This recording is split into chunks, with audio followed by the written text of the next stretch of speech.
Hello, everybody. Hopefully, you can hear me out there in the world, because I am actually. They can. Oh, thank God. Since Shannon usually runs this, and I have done a lot of terrible things to my computer in order to play Starfield, so I had to reset all of my stuff. But hello, and welcome to the Sean and Shannon Power Hour, except with Stefon this time. Hi, look I'm at Shannon. him. Yes. Stefon. Or Stannon. Or Chefon. Yep, that's it. Chefon. Chefon. I'm glad we got that. That's a good NPC name. Chefon. The Devourer. Ooh, yes, please. Alrighty. Well, you know what we do here. We do recaps. But first, Stefon, how are you doing? What? Oh, you're not aware? You're doing a recap. I've never watched this before. Okay. Yeah, I haven't watched since Tim left. Oh, really? You liked the old stuff? Yeah, I liked. No. Well, good. Cut that. Cut that.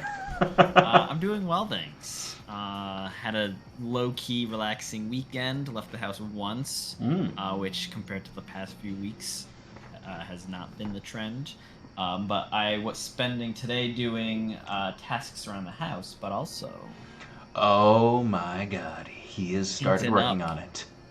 Painting up a little ship. The hell's that for? I don't know. I finally saw a deadline, arbitrary, real or not. True. But I was like, all right, we're going to be going on a ship, maybe potentially in the future. That's a good enough reason to start working on that ship. And it's been sitting on my desk since I moved here. And I've been trying to tidy. That's what I spent most of the weekend doing, is tidying the apartment. And I was like, all right, we're going to tackle that. Just get it out of here. That's what you got to do. That's why I have the map of the Aldhalor Islands in my kitchen for me to always see. Yeah. So I'm like, exactly. Oh, I gotta finish those mountains so I can start doing other stuff with it. I also looked at it for the first time in a while, and like, you know how we were talking about, which we'll get to when we talk about the episode, like the sailing path for going to Stony Heath from Hyven. It's much more direct than I thought, actually.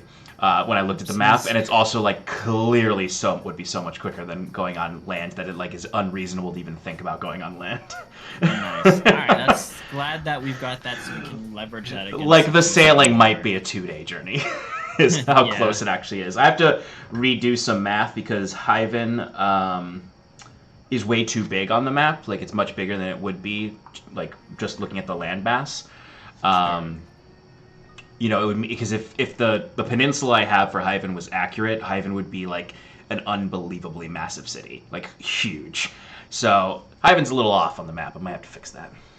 Sometimes it's nice, you know, like there's those old maps that like largely impose like in urban areas. Mm-hmm. Like London is never as big as it actually appears in any medieval map. But they were like, well, what else do we have there? It's London. Yeah. It's kind of what I was thinking. I think that might have even been what I was thinking when I drew it. But anyway, awesome. My week was very similar. This was the first weekend in a very long time that I only left my house to go get groceries. And it was very nice because like the last like 4 weekends I've been either working or doing stuff. And you know what it is when people like invite you to things and you're like, I really do want to do this and it's fun. Yeah. But then you're like, but it's been a while since I've just sat and my time has come to sit. So it is the first time that I'm going into work tomorrow being like, oh yeah, I'm actually rested. Right. I can tackle this week and not feel dead. Exactly. Feel like I'm nonstop going. But speaking of non-stop going, what has Iron and Mana been up to, Stefon? Wow, what a transition, John. I don't know. I don't keep notes, so we're gonna wing it. Make that shit up. No, I keep very detailed notes. Iron Mana has been just chilling in Hyven recently, right? We had some downtime. Yep. A few sessions ago, and we resolved a little bit of the end of that at the start of this session with Jacquette's downtime crime, where he's been working for a shady Leonin, Andreas, who owns a black market that's hidden behind a shark butcher shop, a fish and tackle shop. So I did pretty well there. 2 successes and a failure. What are you gonna do? It's the roll of the dice, right? But the mission was to infiltrate, get more information about the dock workers who weren't quite paying their dues. And so Jacques was able to fulfill some of that, but the folks on the dock weren't quite willing to accept Jacques in what other disguise or, charade that he was running. They were like, all right, you'll get the basics. Yeah. But you're not learning about, the secret cabal that's behind all this. And I made a gross 50 silver, so that's the important stuff. That's the important thing. Making money. And then making money. The way God's intended it. Through crime. And then Saskia had some time down by the shore, interacted with her patron some more, learned is a strong word, saw parts of her backstory, has emotions attached to things from her backstory, including a cave full of, it was statues. Yeah, there were like sand statues that were right. holding picture frames of shipwrecks and the water was spilling out of the picture frames from the ocean. Right. And Sass was like, I don't really know what this is, but I feel bad about it. This is not a great place to be. So that was interesting, and I just for Shannon, I want her to learn more because I know that she's chomping at the bit for more. Yeah. But also wants to take it, at a steady pace. Can't just dump all that info on her. But it was pretty cool to see, and really excited to see how that's gonna kind of come out in the future. And if we ever end up going there and have to fight, Sass's patron as one of the long-term goals. I don't know. That would be a pretty intense battle map to make. Yeah, we'll have to see how Sass moves forward with her relationship with her patron, because there's been some hesitation to do what she wants, but also at the other time she has indulged. But this is her only life now, right? That's what the voice said. You have no other life. Yes, you have no other life. So I guess that's it for her. But she comes out of that, decides, yeah, this is my only life, so I better look the part again and steal some pirate garb. And is looking mighty fancy. Returns to the group at the Cask and Crow, where we're mid-conversation. And during this conversation, it comes out that Bruce has a last name. It's not Rebellion, it's Rebellin. Yep, Rebellin. I feel bad because I put Alex on the spot, not knowing he didn't have a last name. Yep. I could have sworn there was a last name on that character. I did too, and then I rapidly went back to it while you guys were talking, and I was like, oh, there actually is no last name. But, sometimes you just gotta force the point. And so now Bruce finally has a last name. Koboko finally has a founding name to it that can be used for name dropping. So you're welcome, Alex. Yeah. I know. Yeah. I don't know if you're watching this, but he pops in sometimes. Yeah. Bruce Rebellin. Bruce Rebellin. And yeah, so we discussed going up to the Admiralty Court. Discussed. Oh, that's what it was. It was the Jacques was writing a letter of introduction to the Commodore. Zura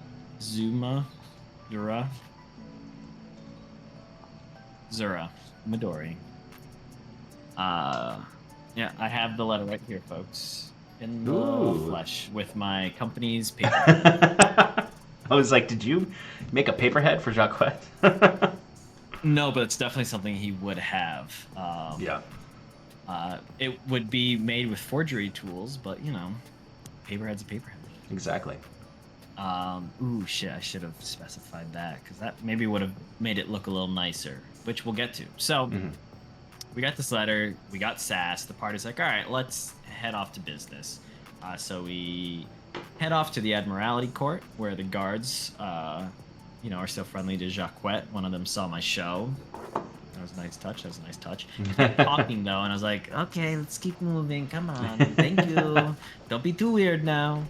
And we get up to the little Paltos Cliffs that are on the eastern court, and head into the Commodore's office. It seems like there's the main manor, and then there's this administrative office at the side. Very ornate, over the top.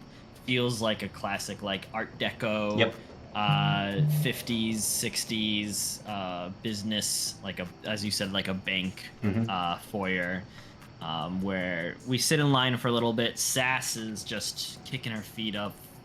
Fionn is like, palm trees. That's basically the vibe of what Fionn was doing. Yeah.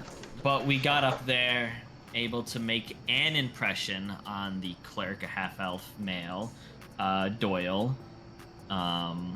Executive assistant, not clerk. Yes. Who was literally feeding off of Jacquette's attitude and just matching, if not surpassing, what I gave. And so that was fun. He does make the very pointed point that the letter I wrote is not impressive at all. In fact, I would say it's less than impressive. It introduces us. Yeah. And lets us know that we're looking for work. And any kind of accolades are pretty much missing, besides the, hey, we worked with Sigil. You know him? I hope you know him. Otherwise, this name drop was worthless. But we did what we had to. And then Fionn starts asking for work as a clerk. So we'll see if that goes anywhere. Oh, and then as I'm leaving, I cast a little Dissonant Whispers on him to give him a headache. Because fuck him. Yeah. I love your cantrip version of Dissonant Whispers that you use every now and then. Yeah, it's not intended to like hurt or anything. It's just like, no, you are now going to suffer for what you did, and hopefully you don't know it was me. Which at any time, if someone, if you're like, no, this person knows it was you casting it, I was like, that's fair. I'm not a sorcerer and can't do whatever that meta magic thing is that lets you hide spells. Yeah, I forgot what Anyways, it's yeah, it's something. Never played a sorcerer. Seemed lame. Dumb. Fucking magic from the heart? No. Fuck that. Charisma magic. Books or get out. I've played a sorcerer. Oh, I'm so sorry. I didn't mean. I've also played a wizard, though. Yeah. I'm still cool. Yeah, cool. Alright. As long as you're still cool. But yeah, so I just missed that elbow. We head across the court to the academy, and we find Sigil outside his office with one of his clockwork automatrons, trying to hang up a portrait. I don't think we actually inquired about what the portrait was of. You did not. And we're not going to find out here, so moving on. He lets us know that he's got a job with a colleague, Professor Cadmus Marvello. Cadmus, okay. Cadmus Marvello from the School of Naturalism. Before Cadmus joins us, though, Sigil says his part of the quest is he's inquiring about a colleague that's up in Stony Heath. A Professor Deanna Nettle. Right, Deanna Correct. Nettle? Yep. Human woman. She's an older lady who specializes in celestial mechanics, like the planes and the stars and all that fun jazz stuff that Kieran would have been all for.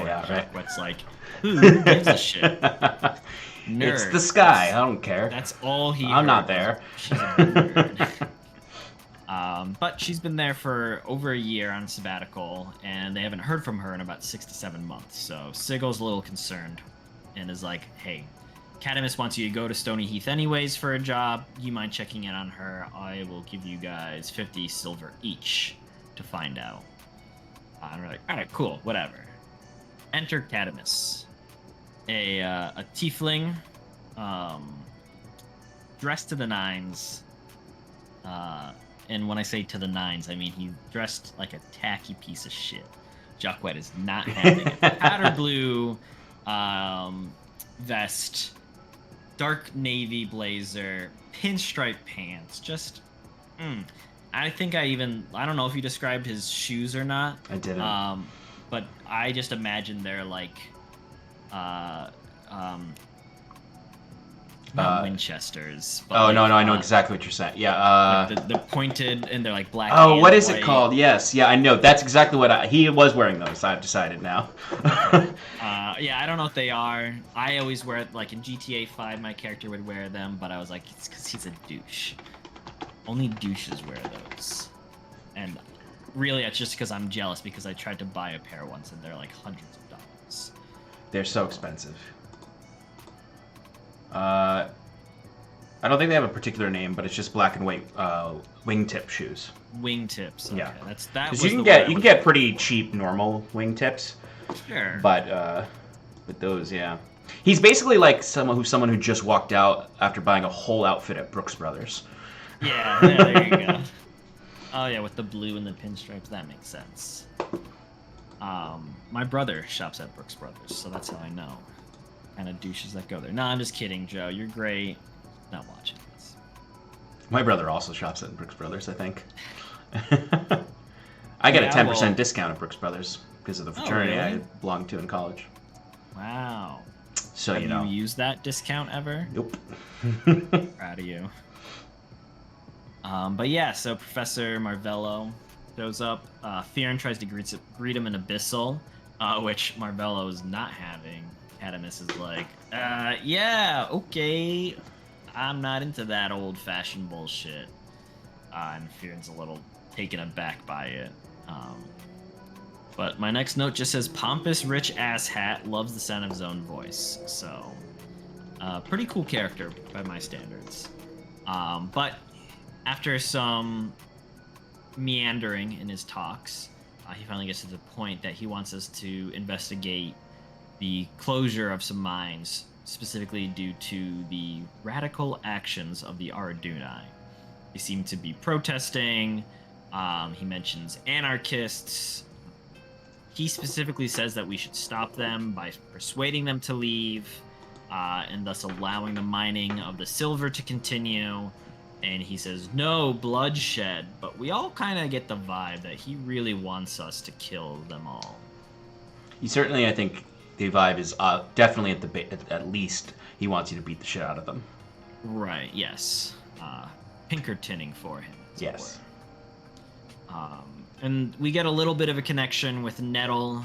She does have some research connected to the mines, but we're not really sure what exactly that connection is. Artifacts, that's what it is. Mm-hmm. There are artifacts from the mine, or artifacts that are connected to the mine that she was researching. And we're told that there's a foreman, Irving, that we should get in contact at the silver mines to move forward. I then have a note here that Jacques wants to investigate Cadmus Marvello because I just got a vibe from this guy that there's a lot at stake for him here. You don't just hire people and send them that far away, especially, adventurers armed to the teeth like we are. Well, I guess it's really just Fearon's armed to the teeth, but we've got a pedigree for breaking bandits. So as far as Cadmus is concerned, the Ardunai protesters are just a different breed of bandits.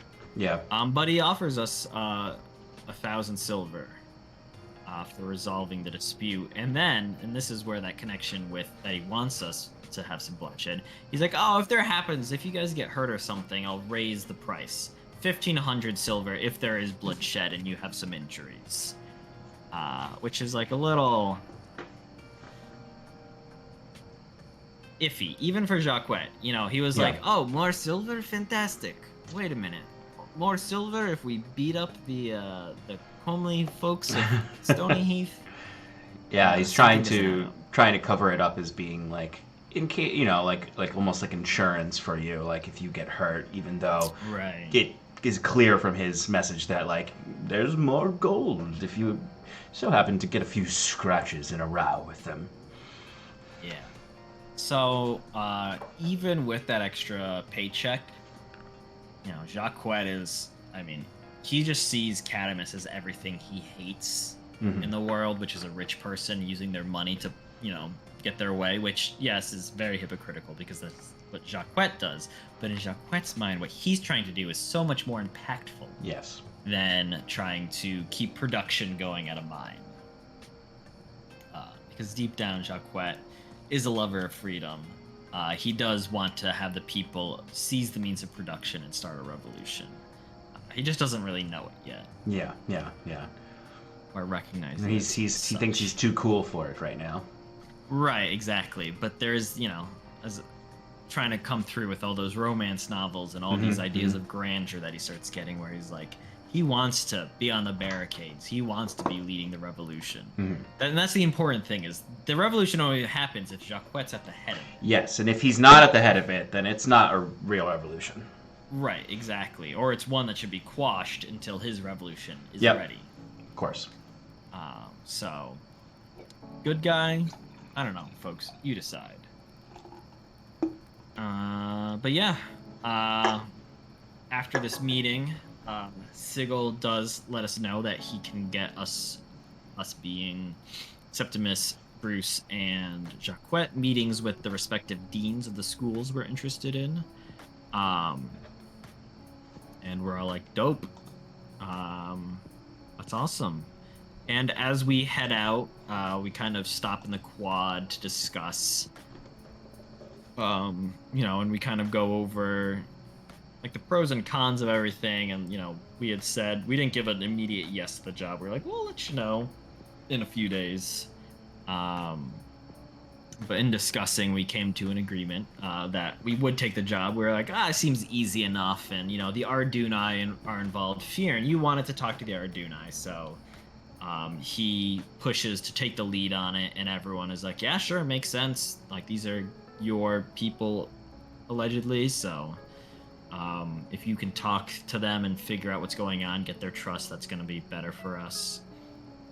We also come to the issue of which way do we get to Stony Heath? Do we take the land route or do we take the sea?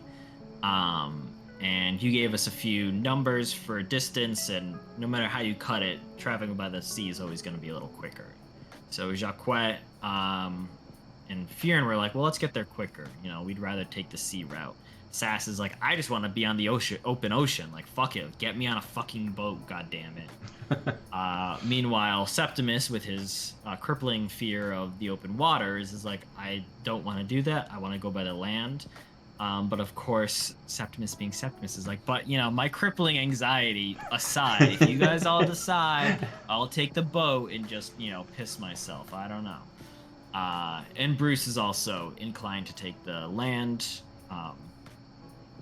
Actually, I think at this point I had left for something. Yes. Oh, that's right. I had a phone call I had to take. So Jacquet was gone while this discussion happened, and it was the 2 and 2, and Jacquet gets back, and they're like, all right, you got to break the tie. And he's like, oh, boat. Hell yeah. Yeah, obviously. It's on the fucking dime of the academy, so yeah. They said they'd pay for our transport. And Jacquet does not want to be away from the city for too long. If he can make his next gig date, he will 100% make it, because he doesn't want to let Orin down. The people. Yep. They're just getting to know Jackie Touche. Yeah, Orin is very impressionable, so like both ways, good and bad. Right, exactly. Can't let that boy down. Yeah, and he's a big fan of Jacquet right now. His 2 favorite people in the city are Jacquet and Bruce right now. Oh, yeah. What about Mr. KR? What about his employer? No. Ooh. That's a way for Jacquet to slide in and finally assume ownership of the Hearth, which is really the long game I'm going for. I mean, you all have already discussed the many real estate investments that you're looking to do in Hyven. I mean, obviously. Would it be a game of D&D without some real estate investment? Especially a city-based campaign. Right. No, and like the more we learn about like people, especially in the upper city, like Jacquet's, like I'm starting a list. I think there's only Sigil on it right now, and I guess maybe Cadamus, because I could probably persuade him with my silver tongue to potentially invest in reviving, or as Jacquet likes to think of it, swindling the city out of good real estate, the Lighthouse District. Yeah. But swindling aside, Jacques says he'll talk to Cadamus about it, mostly because he's going to spend that time with Cadamus to try to suss him out a little, try to get some more info on why Cadamus is so invested in this, to offer so much silver. But we all agree that we're going to wait a little bit. We want to see the Commodore and the Governor come in. You know, we've sent that letter. We've taken ads out in the paper. We know the weight that the Governor has on the city. We can all see it taking place. We can all see the crime kind of receding. We can see the thugs that he has taking to the streets. So, you know, and Fion's really been pushing, you know, and I think it's great how Clay's been wanting to engage with this. Because everyone else is, you know, is like interested, but like Jacques and Fion, I think, have the most, not to gain necessarily, the most investment to see like what this is actually going to be like. Yeah. Because if the Governor comes along and dispels all the crime, well, Fion's out of a job at his fighting pits, and Jacques needs to go legit, which I don't know if he can actually. Yeah. He's gonna run out of his seed money eventually. He has to be legit. Exactly. Yeah, I got 6 platinum that I'm, you know, only an emergency. Rainy day platinum. Yeah, exactly. Yeah, that's 1,200 silver right there. That's a lot, yeah. Yeah, that's the value of this job basically. Jacques has sewn into a secret pocket that he never takes off himself. It's actually sewed into his skin. He has a secret pouch within his fur that. Yeah. You know the way cats do that? Yeah, obviously, yeah. Tabaxi, they have it. Yeah, obviously. They're marsupials. They're the best. Yeah, this special breed is like the Australian. The Domuserum tabaxi are the. Yeah, marsupial based. But we all agree on this. We all kind of get our ducks in a row, and as we're going back, Sass kind of asks Jacques as we're hanging back to talk for a second, and she kind of stammers out an apology for breaking his trust the other day over the whole, not botched, but the whole criminal job, and Jacques is just having none of it. She offers him a pretty seashell, which to Jacques is meaningless. You know, I think what he said was the value of my trust is this seashell. All right, fuck you, Sass, and he throws it over his shoulder, and she's like, oh, okay, well, I tried. And she leaves, but of course, as she leaves, Jacques snaps his finger, and the invisible, unseen servant Robespierre walks forward with the seashell, and still not totally interested in it, but understanding the value it had to Sass. Maybe he sees it as a future bargaining chip. Maybe he, you know, is just feeling a little sentimental, because she mentions the necklace of seashells that he has from his backstory. You know, maybe that was enough to kind of trigger him a little to be like, all right, there is value in these mundane objects. Pockets it. But we all head back to Cask and Crow to have some drinks. Jacques heads up to his room, and then I leave. Not exactly a 1-to-1, but I had to leave during this time, so my notes kind of end there. But I have a good memory, and I listened in the car as I drove. So Septimus so Septimus is like, oh, like, hey, Bruce, you want to go get a drink somewhere else? And Bruce is like, you don't want to just drink here? And he's like, nah, this place sucks. Let's go. And he's like, all right. And then Septimus is like, but let's not invite anyone else. And Bruce is like, okay, all right. And he's like, and let's bring my Tin Man. And Bruce is like, is that a good idea? And he's like, watch this. Disguise. And I forget, it was like a handkerchief over his face and like a trench coat. Was there a hat or a wig? Yeah, there was no, it was, so he had basically a duster and then like some shaggy old boots that were covering his robot feet. He had it. What like I think Mike actually described it more as like a mask, more so than a scarf. But I imagine it is basically like a scarf mask, and a hood actually that was put over. That I imagine was like one of those like, hood with no cloaks that just goes over the head. Right. Heavy leather, probably. Yep. To really weigh down and cloak. Yeah, create a lot of shadow in the face so that people might think it's like just like a big genasi or something like that. Right. Because the glowing eyes. But yeah, so the three of them head out to the Whisper Bar. That has a name. It does, and I also just keep forgetting it because it's the only one that you guys don't go to often, obviously. Yeah. But it's something horse.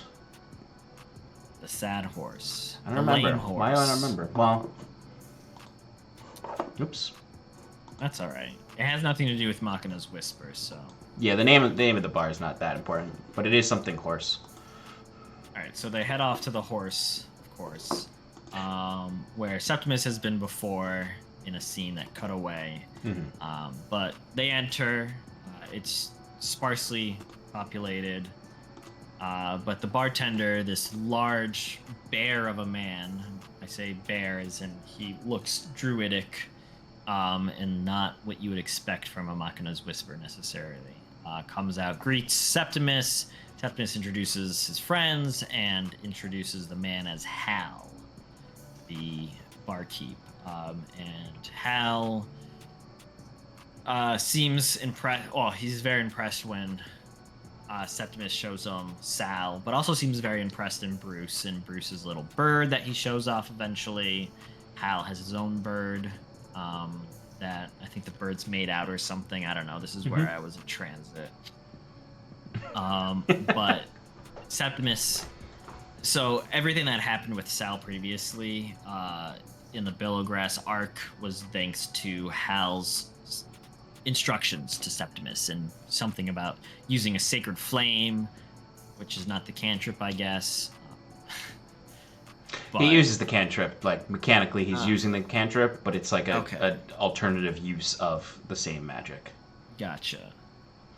Should probably just use mending, right? Nope. All right, that's fair. The mending would work physically on him, but this is for the like revival Spirit. that he did. Yeah. Right. And so other things, but other things. Don't say, Sean. What other things? I don't know. Drugs. Oh no! They talk about drugs at one point. But Hal is Septimus tells Hal about the sacred flame and how he used it to make Sal more potent, if you will, and able to fight. And then how Sal went down in battle, but Septimus was able to bring him back with this same sacred flame. Bruce, this is where Bruce is like, we use that sacred flame to make a cool bird. And I was like, right on, brother man. And then Machina's Whisper does have like a 1970s cult vibe. Oh yeah, definitely. And this comes out the more that you learn about it, that its roots are based in Halcyon, with people ODing on a drug that makes them hear the whispers. But there's no like central figure that we know of yet. No. We just know these whispers, and eventually I'm sure we'll learn about the hooded, or the hooded figure behind the whispers, or who uses the whispers to just be like, yeah, I hear the whispers too, guys. Now follow me and pay me money. Up to my compound in South Africa. Here's some punch. I mean, it does have that vibe. Yeah, it really does. Meeting that figure is what I'm waiting for, because like the Ardunai don't seem to have quite a hierarchical structure. The Umo Defiance seems fractured, and very different groups vying for power within the overall structure. Whereas it's cool to think of, it's just like, nope, there's a leader, and then there's everyone that follows his kind of word. Like, I can get behind that. That's Jacquet's kind of thing. Yeah. So interested to engage with Machina's Whisper more as it becomes relevant. But yeah, they talk with Hal. He's, they tell him about the Stony Heath. he gives him the down low on the Arduna. He's like, yeah, some of them just love spirits and just want to protect them, and some of them are crazy anarchists that want to like end the world because wizards shouldn't be allowed to like use magic or anything, and this is wrong. The world is wrong. So they're like, oh, all right, let's hope we don't have to deal with that. Yeah. And they also talk about, now I'm looking at Alex's notes. This is where they come in handy. He suggests, so the folks of Stony Heath seem to think that they were protected from the last storm by the elements. But Hal is like, no, you gotta convince them, persuade them that they did get harmed by it, one way or another. I don't know if he gave us a direct lead on how that would come out. No, he basically said, like, they believe that they were protected. He's like, really, it's just because they're at the highest elevation in all of Asia, and, like, the waves just didn't hurt them as much. But he didn't give you a specific way, but he basically suggested to Septimus, find a way to make them believe they have been harmed by the spirits, and then show them a way to view the automaton as a protective force. Yeah, and so the three of them head back after this nice conversation. They find Fionn at the bar reading his book. Saskia has since skedaddled, getting some free drinks, saying that she'll work it off. Am I getting that right? Basically, a whole conversation starts happening where they are just talking about the book, and Sass is talking to them, and at some point, Kana is just sort of like, the bill, and the discussion goes in a way where very, like, it was actually really, really well done, like, as a generally improv scene of just, like, each of them slowly slipping off for an excuse, like Bruce and Septimus just like, all right, let's get the hell out of here, and Fionn is like, I gotta go to the bathroom, and then suddenly it's just Sass sitting there, and Kana being like, that's gonna be 4 silver, and then Sass does what Sass does and continues to push. I don't have money, even though she has enough silver for sure. Oh, yeah. But then she does say, you can go ahead and do the dishes. Fionn comes back from the bathroom. He actually didn't intend to leave her there with the bill, and he actually foots the bill. And kind of has not a moment, but a small moment of like appreciation between him and Kana. And Kana now sees him as someone who will use money as somewhat of an influencing thing, so she's immediately like, yes, Mr. Fionn, like she does with Jacquette. Yeah. And yes, Alex, you're right. Drugs, they do. I think that was more Hal mentions the drug, and then you gave Alex, since he's from Halcyon, where it originated, the kind of backstory of this drug that folks used in the streets that helped them hear Machina's whisper. Yeah, because Hal gives a whole speech to Septimus saying, I think I can get some of this ether from Halcyon, and I'll let you know when it comes in, but apparently it's supposed to open your mind to the whisper. And then Bruce is like, yeah, it's kind of used by junkies in the street. And like Bruce knows the history of it, and it's like not even necessarily that the people who use it are like they became street people because of the drug. Less so that there would be like ether parties where people like not even like thinking about like a religion or anything. We're just like, this new drug. Which is based in real Victorian England when ether came out. They did do this, and I was like, oh, that's a fun way to kind of make this weird drug that causes hallucinations. And it's sort of like why, like, even in your conversations earlier with Cadmus, he mentions sort of like the delusions of Machina's whisper. No one really takes it seriously because they just think it's a bunch of drug addicts in the city, and they don't really realize, like, no one knows there's a cell of Machina's whisper in Hyven. They just think like, other than like the people who believe the rumors about the murders and thinking that it was Machina's whisper. But yeah, I think that was our session. Yeah. Ended with everyone going to Betty Bye. Sass going off to her hostel. Yep. the cheap life, and then you'll awake the next day to prepare for the arrival of the governor. Cool, good job. It was pretty good. Thanks. It was pretty good. What do I get? You get a check plus. Thanks. I always liked those because it was like you never got check minuses. No. Yeah. Because like if you handed it in, the teacher's like, all right, that's a check. A check plus was you handed it in, everything was done, and you got most of it right. Yeah, and then there's the check plus plus. I didn't prescribe to that. That was beyond the purview of Stefon. That's why I don't give A pluses out, because they don't exist. It's collegiate level work. Right. Oh, I just viewed it as just like a cop out. It's like, no, there's no plus anywhere else. You know what's funny is I did get a check plus plus in college on a piece of philosophy homework. Wow, that's just like a philosopher, right? To get a check plus plus out. All right, so Stefon, speculate wildly. What do you think's going on? What do you think's going to happen next? What do you think's going on in Stony Heath? Well, obviously, it's the Pallid King's corruption. Of course. Come back. And when we get there, Kieran will be fighting the Scathefulum, known as Maius, who has been resurrected. Of course. But he's like been resurrected, and he's Mecha Maius now. So he's partially mechanical. Yeah, and he's got like a bit of like the harvester in him. So that's probably what's going on. But a more subdued look at the world kind of sees us.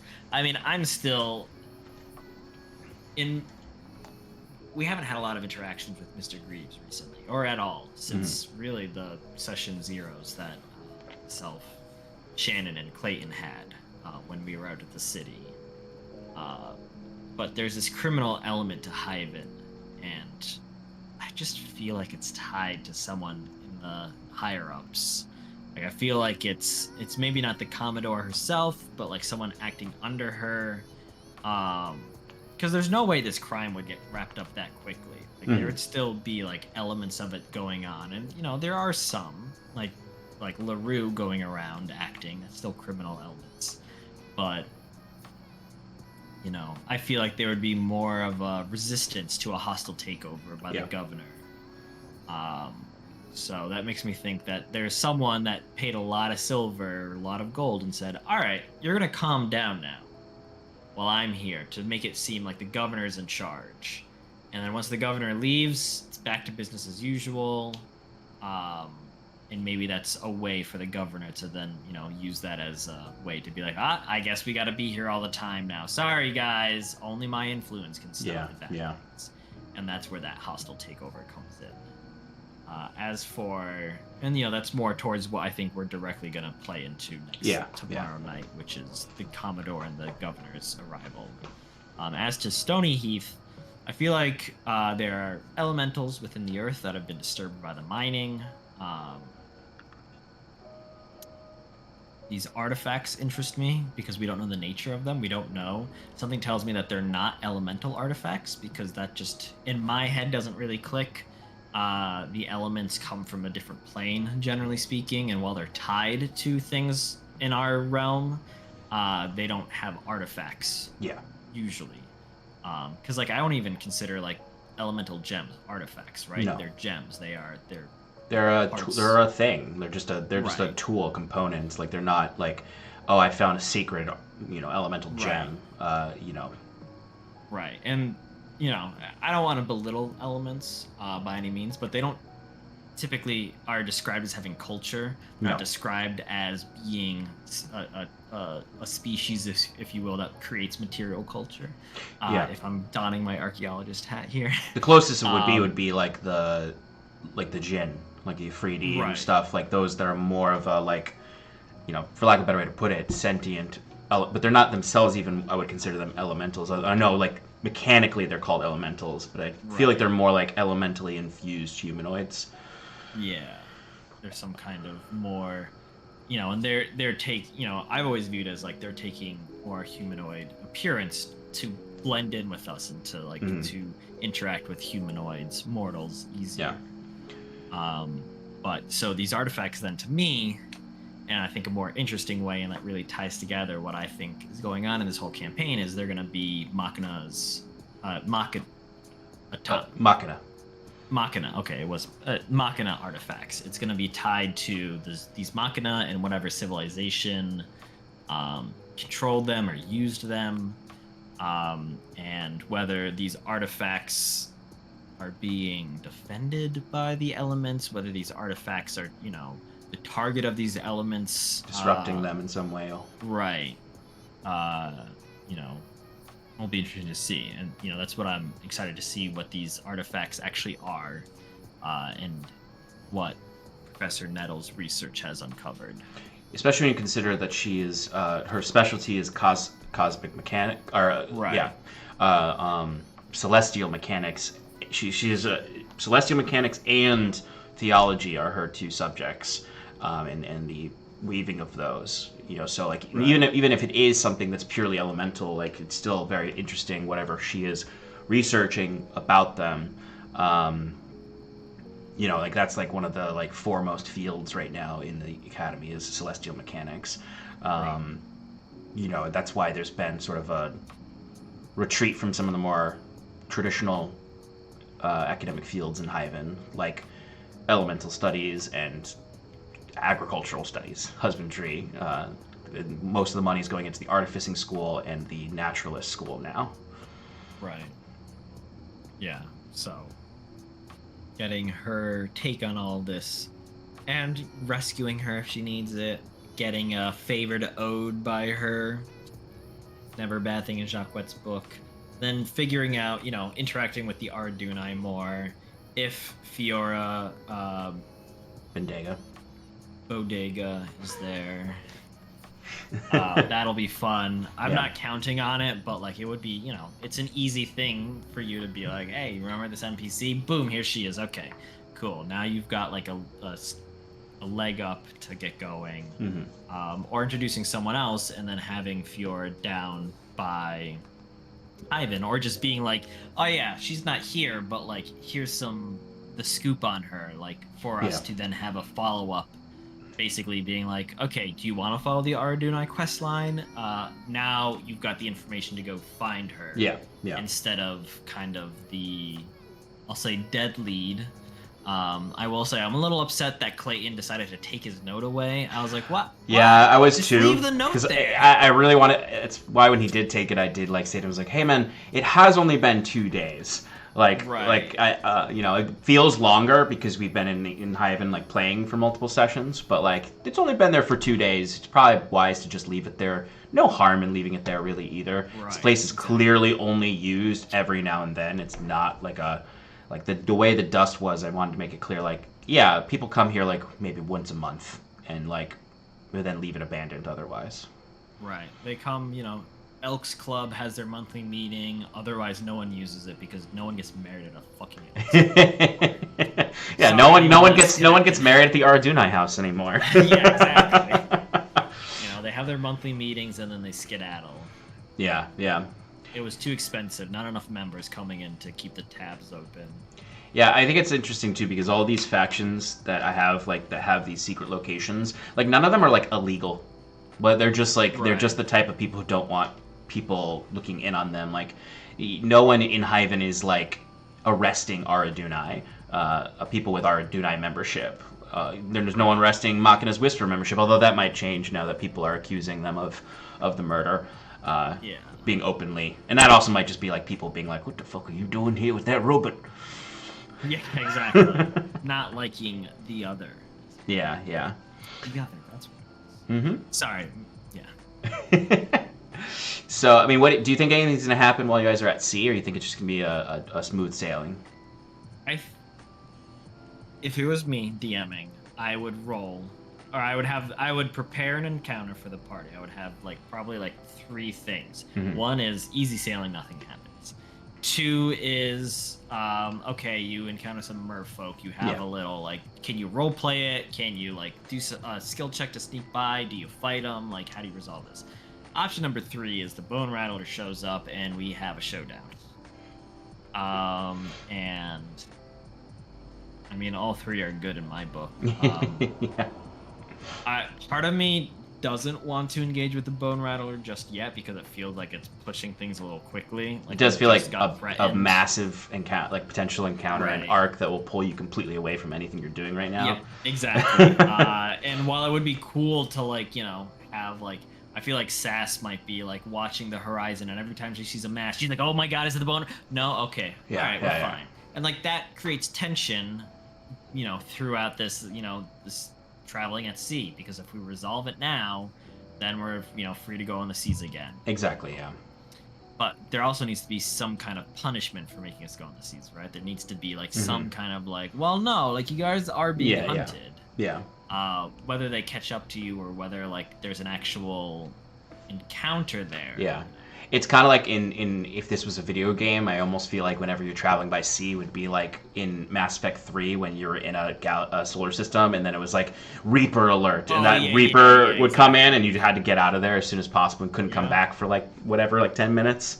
Yeah. Like I feel like it's if this was a video game, you'd be like, we're at sea, Bone Rattler alert. Yeah, exactly. And that would be great. That would be awesome. So, you know, if you do that, cool. If not, that's all right too. Whatever you want. Well, because it's also the kind of thing like, you know, the Bone Rattler doesn't have to be one of the encounters on the list, but it can be like a possible enhancer of the encounter where it's like, you got to kill the crab people attacking the ship quickly so you can get away. Right. Yeah, it just so happens they were lying in wait, excuse me. Saw something slow you down, and we're like, all right, now's our chance. Let's move in. Mm-hmm. Yeah. So, whatever happens there will be cool. Yeah, yeah. But, you know, for Septimus's sake, I hope it's easy sailing, because otherwise we'll never get him on a fucking... We're gonna roll weather like we do basically every other day of in-game time. I have a weather generator. I just click generate. Right. The temperatures are a little weird on it, though. Like, I have it set for, like, temperate autumn, because that's technically the season you're in. And sometimes it gives me, like, below freezing temperatures or really high temperatures. So I have to kind of pull back on that part. It's more useful just to decide if it's raining or not. Yeah, that's fair. And the wind. Use it to favor, you know. You can be like, all right, it's not below freezing, but it is an abnormally cold day. Yeah, exactly. Cool. Is anything else that you're thinking that's on the mind of Jacquette or Stefon? Literally everything, always at once, Sean.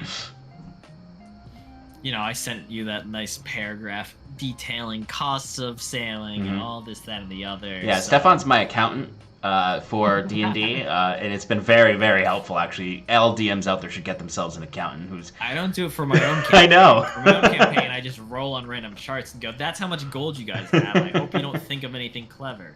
And thank God you guys don't. Yeah, we're pretty dumb. They have thousands of gold. It's so much gold. They never try to do anything weird with it. They never, like... You know, the most that they do is occasionally they're like, wow, we need this one magic item. And even then, they forget. They're all marshals, mostly. And there's no dispel magic. Almost necessity. Yeah. Especially one. It's bitten us in the ass many times not having some form of getting rid of magic. And we refuse to do anything about it. We talked about buying something that would help us. Times. And then... Didn't we just, like, not buy it? Like, we found an item, didn't we? And we just didn't buy it? Dirk has it now. Oh, that's right. The question is whether he ever actually uses it. True, that's another thing, is that I inundate you. Where's your magic items, Alex? You guys have two... free. Your free magic items? What? No, you guys have two non-magical, super cool manifolds to use. You have a gun. I gave you a gun. Yeah, I didn't see that in D&D Beyond. Don't worry, I'll add it. Oh, okay, you don't have to. There's no mechanical way to do like the socketed weapons that I'm using, so it's the kind of thing where I'm like, okay, well, you have a gun, and you just need to put in your notes the sockets, or make another item that is the actual socket. Yeah, that makes sense. Alex, you have you bought a bag of holding, and you made one, and you made a +1 stuff, and you guys have all the tools to make your own magic items. I was about to say, you're an artificer, Alex. You've got no ground to stand on. And also, in terms of talking about next session, Jacquette is going shopping, but not in the mean streets of Hyben. Oh no. Mm-hmm. He's going underground. Yeah. So excited to see what you've got lined up there. You want to buy that imp? Oh, you're pushing it a little too hard, Sean, all right? I was intrigued, all right? You don't need to push it that far. I mean, the imp probably not, but something else a little esoteric and weird. Yeah. Oh yeah. Jacques will be like, "What's that? 5 copper? Okay, fine." I really. All of a sudden, he's got a curse on him. I found a really awesome black market list. Oh. That like obviously a lot of it is like too generic or too extreme, so I'm like modding it out. But it's like the best for inspiring like weird items. That's perfect. That are. Because to me, it's the kind of shop where you're there for one of two reasons. You are a criminal and you need criminal contraband, or you're a weirdo or a rich person who wants weird things that can only be bought in a black market. Yeah, Alex, there'll be magic items. Don't worry. I mean, Fearn has one. He just has to get it repaired frequently.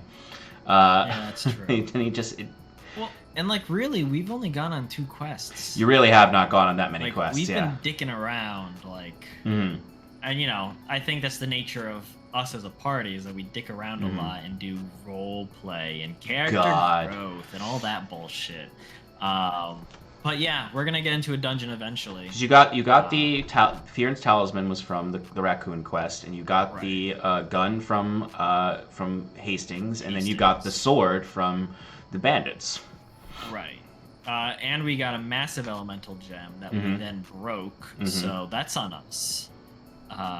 Definitely on us. We could have probably done a lot of cool things with that and gotten more magic items from it. But someone had to go and die like a bitch. So. Yeah, and then you also got the first elemental water mine. That's true. So you gotten quite a few knickknacks, but you guys haven't been on really been on like a classic adventure, taking you into like somewhere where you might find weird things. Much like this Stony Heath arc, you're going into it's almost a classic dungeon. Like if you end up going into the mine. Oh yeah, and that's what I'm looking forward to. A little classic dungeon diving, maybe a few lock picks to break. Yeah, you guys haven't really been in a hole for Glade. Excuse me, Mr. Bruce, who got to reverse engineer an item and knows how to make one now, and and that big ass sword could have gone to any of the semi-martial people. Not really. I guess that's really only a Bruce or a Fearn item. Septimus can use it, I think. He can. I think he technically can because he's a forge cleric, so he could definitely use it. Yeah. And then the gun for Jacques. Yeah. Instead, all he has is that fucking little hammer, 1d4. Yeah. Get out of here. You guys could also always give the sword to Jacques and he could hawk it at the black market. Yeah, if we're worried about hot items, Jacques, he's got friends. Yeah. He can sell it for a little more.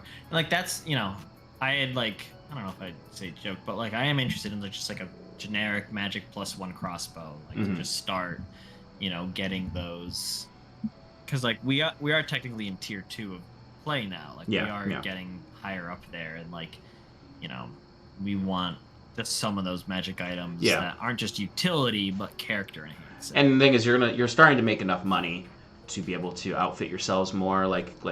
Even just the fact that you guys could make quite a bit of downtime money with good rolls. Fearn could make quite a lot of silver off of the fighting pits if it's outside of this downed week where there's not as much. You obviously can make quite a lot from attempting more extreme missions that are more risky, because you made 50 silver you made half of what you would have made off of a full success. So you guys are definitely in a position now to make money, and then the quests you're going on are obviously we've tripled the reward, 5 times it if you use violence of the last quest, and then this is only going to go up based on your reputation as the more wealthy people show interest in you, or the more interesting the job, or more esoteric the job is, where they're like, okay, yeah, And then you might get your one-time kind of permitted expense payment for your expenses from the first quest. They'll be like, never again, never again. It'll be like a month and a half into the game. Yeah.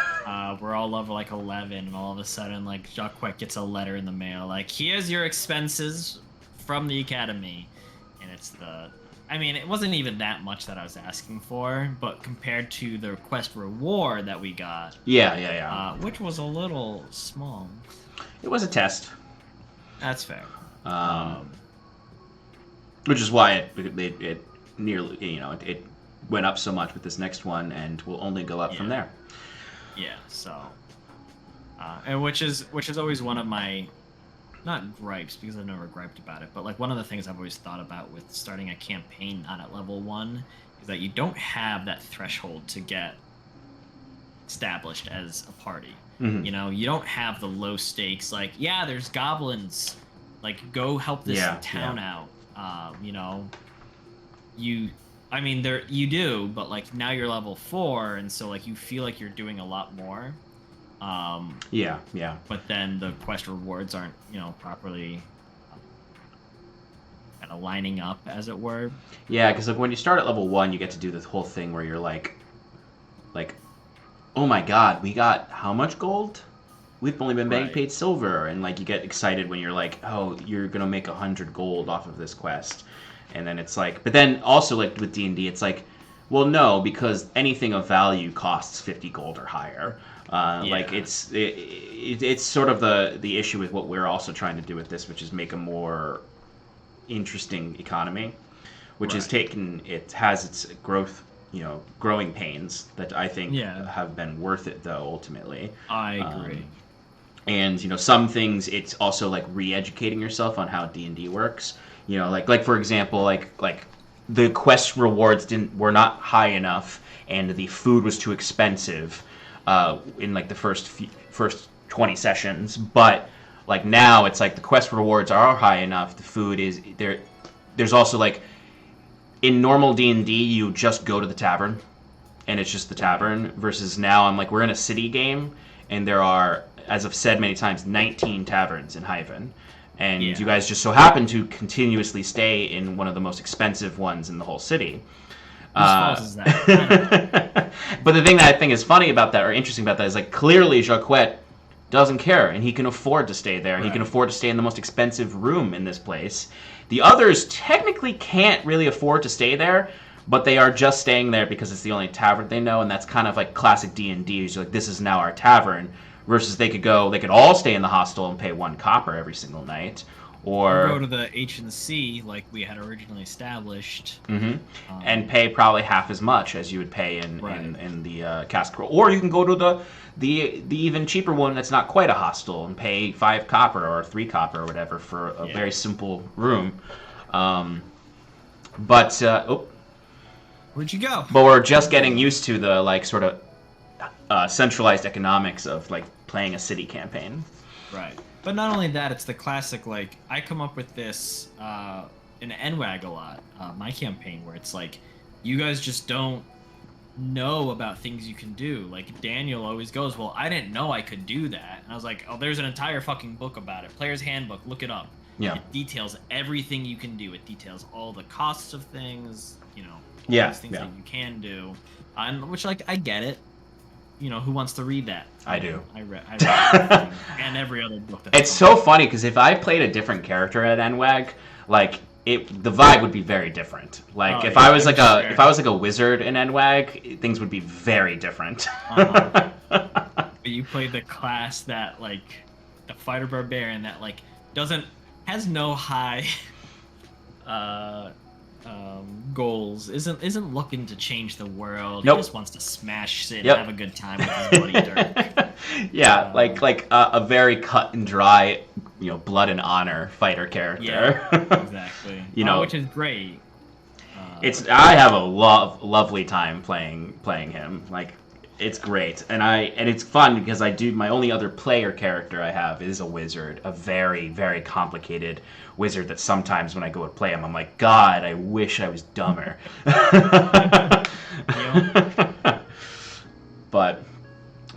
Yeah, that's D&D for you. It's D&D. We love it. Love to hate it. Love to hate it. All right, I think that's good. I think we did That's it. I think fair. we did the thing. Thanks. I think we did it too. Good job. All right, folks. Thanks for hanging out with us. Alex, thanks for You're coming welcome. and complaining. And we'll be back tomorrow night, 6:30 Eastern Standard Time, to see if all this stuff plays out as Stefon predicts. And yeah, so come hang out with us tomorrow night. Otherwise, yeah, anytime, Alex. All right, folks. That's it for us. Good night. Have a lovely time wherever you are in the world. Peace out. Blah, blah, blah. Come back to paradise. Bye.